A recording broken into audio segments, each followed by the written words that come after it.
Hi dudes. ఇప్పుడు ఇంతకుముందు నేర్చుకున్న కాన్సెప్ట్ ఈ వీడియోలో అప్లై చేయొచ్చు. ఒకవేళ మీరు ఈ వీడియోని ఫస్ట్ టైం కనుక చూస్తుంటే దీనికంటే ముందు నేను పోస్ట్ చేసిన ఇలాంటి కాన్సెప్ట్ బేస్డ్ క్వశ్చన్ను మీరు చూడండి ఒకసారి. దాంట్లో చాలా క్లియర్గా ఎక్స్ప్లెయిన్ చేశాను. ఓకేనా? ఇక్కడ చూడండి, సేమ్ ప్రాసెస్ ఇంతకుముందు లాగానే ఉంది ఇది కూడా. దీంట్లో ఇక్కడ ఏం చేయాలో మీరు ఒక్కసారి ఈ స్టెప్ చూడండి.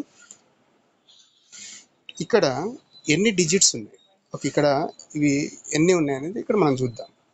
1 2 3 4 5 6 7 8 9 10 11 12 13 14 15. టోటల్ ఇక్కడ ఎన్ని ఉన్నాయి?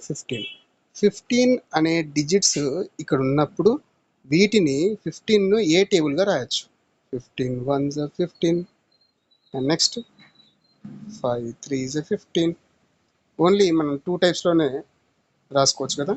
అందుకోసమని ఈ 2 టైప్స్లో చిన్న నంబర్స్ ఏవి? 5 3s 15. కాబట్టి చూస్ దట్ స్మాలెస్ట్. ఓకే, ఇక్కడ చిన్న వాటిని తీసుకుంటున్నా. 15 నేను ఏమని రాస్తాను ఇప్పుడు? 5 3s 15 అని రాస్తున్నాను. ఇప్పుడు 5ని సెలెక్ట్ చేస్తున్నాను. ఓకే, 5 సెలెక్ట్ చేయడం అంటే అర్థం ఈ మొత్తం నంబర్లను 5 5 బాక్సులుగా నేను క్యాన్సిల్ చేస్తాను, అంటే కట్ చేస్తాను.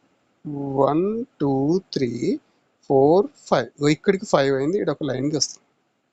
నెక్స్ట్ 6 7 8 9 10, అంటే ఇక్కడికి 5 అయిపోయింది.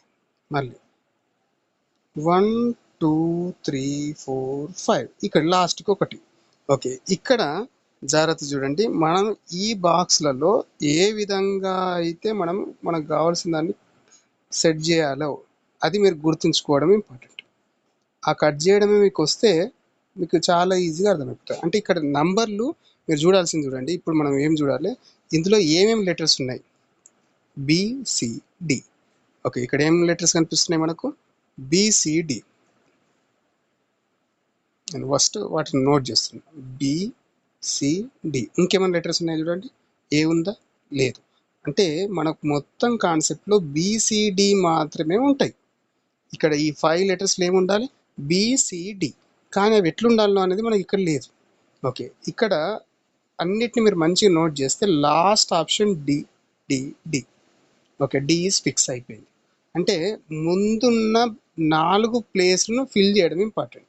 ముందున్న 4 ప్లేస్లలో మనం మంచిగా మళ్ళీ అబ్జర్వ్ చేస్తే ఇక్కడ చూడండి, థర్డ్ పార్ట్లో ఉన్న ప్లేస్ చూడండి, థర్డ్ ప్లేస్ చూడండి, C ఫిక్స్. అండ్ దాని తర్వాత ఉన్న C చూడండి, ఫస్ట్ పార్ట్ B ఇక్కడ ఉంది కాబట్టి ఇక్కడ B